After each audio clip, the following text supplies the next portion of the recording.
Hello, everyone. This guide has been created to assist parents and caregivers with completing the new PowerSchool annual update process. Please be sure that if you're completing this process, you're using a full web browser, either Google Chrome, Safari, Internet Explorer, Firefox, or Microsoft Edge. And you want to make sure that you do not try to attempt this process by using the PowerSchool app, as it is not a function of the app. You won't find this as a choice. If you have any technical issues throughout the process, please email help@coventryct.org for assistance. In the email, please be sure to indicate your name, your child's name, and a preferred method of contact in your request for support.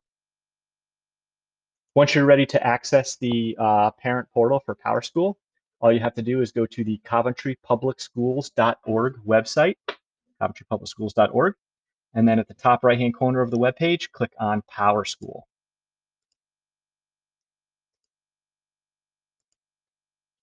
Once you click on PowerSchool, that will take you to the student and parent sign-in page. On the student and parent sign-in page, you're going to go ahead and enter your username and password that you created when you set up your account. If you don't recall that, you can try to retrieve your password and username from the password retrieval, or you can contact help@coventryct.org for a password reset. Once you've put your username and password into the blanks, go ahead and click sign in. After you click sign in, you're going to be taken to a new page, the login page, where you're going to see the grades and attendance section for one of your children. If you have a single child, that will be the only name in the top left. If you have multiple children, you'll see their first names listed under different tabs. To begin, select the first child you'd like to work with, and then go to the bottom left-hand side and click Forms. Once you click Forms, you'll be taken to a new page where you'll see the listing of forms. And on the top of the screen, you'll be able to see different tabs. It should take you directly to the general forms, which is where the annual update pages are. So in the annual update section, you'll see two different columns, one for the status of the form and one for the form name. Under the status, there are two names. It's either going to be empty or submitted, depending upon whether it's completed. The form name is where you'll be able to select the form and work through completing those forms in order.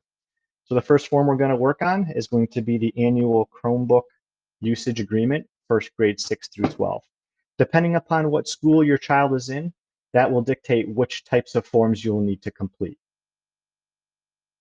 So for the student pledge and Chromebook use, you'll see that in this section, there is some reading we would have to do. So you would want to make sure that you read through all the information, and then at the bottom of the page, complete the required block. So there is a terms of use that I would need to click yes, I agree. And then a parent signature where I would click in that box and type my first and last name, and then I would date it. Please note that anything with a red asterisk after it is a required field, and you will not be able to submit the form without completing that section. Once the required fields are completed, you would go ahead and click submit. Upon clicking submit, you'll be shown a pop-up screen, which is a confirmation page that states to fill out another form. Please click the appropriate tab at the top of your screen. Once you click OK, you'll then see at the top of the screen the different forms. There are a series of forms to complete, as you saw on that original page. So if we were to click the annual health information page, it would take us to that screen. So we would go ahead and fill out each of those forms, clicking submit along the way. Every time we click submit, we get that little pop-up screen. We click OK, and then move to the next one, and the next one, and the next one. Once you get to the annual student contact screen, there's some specific information to make you aware of. First of all, there is the Armed Forces question, so complete that question. And then if you look at the next section, it's the parent, guardians, and emergency contacts. So this is where you'll be able to either add a new contact, edit a listed contact, or remove a listed contact. Please be sure that if you want to remove a contact, you use the X and not the edit button. The first one we're going to look at is adding a contact. So on the contacts page, you'll see name and a bunch of information related to that contact. There are no contacts uplisted here because they have been redacted for privacy purposes. However, you do see the different levels of permissions for each of those contacts. If I want to add a new contact, you see at the top right-hand corner of that screen, add.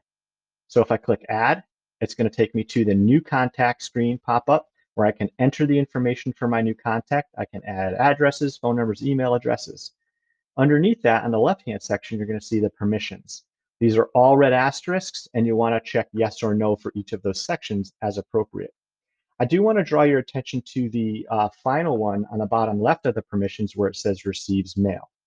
You only want to select yes for receives mail if the child does not reside at the new contact's address and you would like that contact to receive mail notifications.